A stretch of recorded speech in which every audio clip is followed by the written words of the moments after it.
KwaZulu-Natal residents have come face to face with the elements in recent years.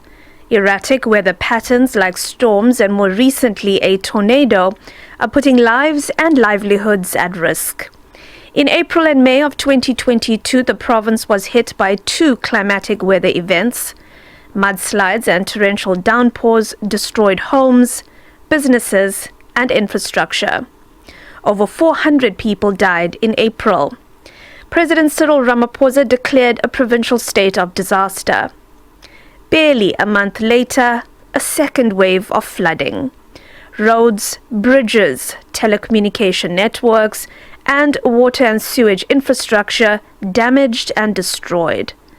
Now, 2 years later, these survivors in Quarry Heights in Durban have rebuilt their informal houses in the same spot, in vulnerable, low-lying areas. Options for relocation are scarce without support. I decided to come back here because I want to be closer to my workplace. I am able to survive here even if I'm not working. The clinic and a mall are a walking distance. Each time there are floods, we know that our houses will be flooded.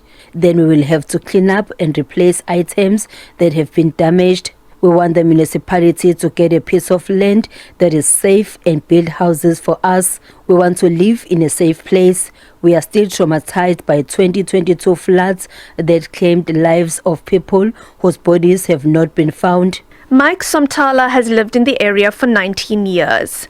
Like many people here, he says his community is forced to simply rebuild after heavy rains, and often at their own expense. We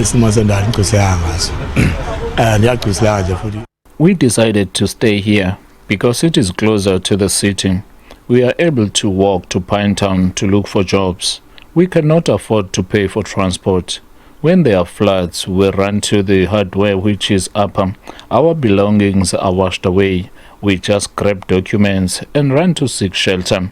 I am calling on government to get us a safe place to stay or a piece of land where we can build our own houses.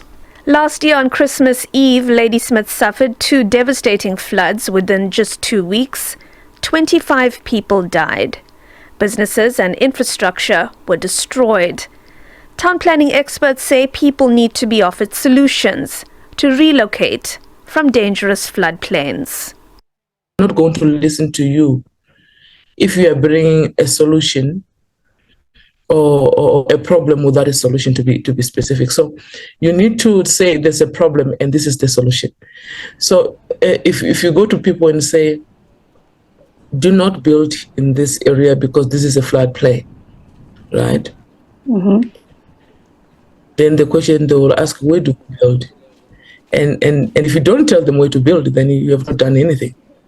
And therefore, people who are in charge of development control and land use management, who actually are responsible in terms of the zoning and where to put people. Margate businesses and residents on the province's south coast suffered 2 nights of flash floods. 5 people died. With erratic weather patterns on the rise globally, building climate-resilient cities are necessary now more than ever before. I want to create an environment where you have surfaces which are permeable to water, allowing water to seep through, so that you do not have to worry a lot about channeling water to a particular direction where it's most likely going to be flooded. The water, in most instances, is not coordinated. And very often water takes control. We are not in control of the movement of water. The water has taken control. Last week, at least 11 people were killed after a tornado swept through several areas in the province, the area of Otongati being the hardest hit. Minoshni Pillay, SABC News, Durban.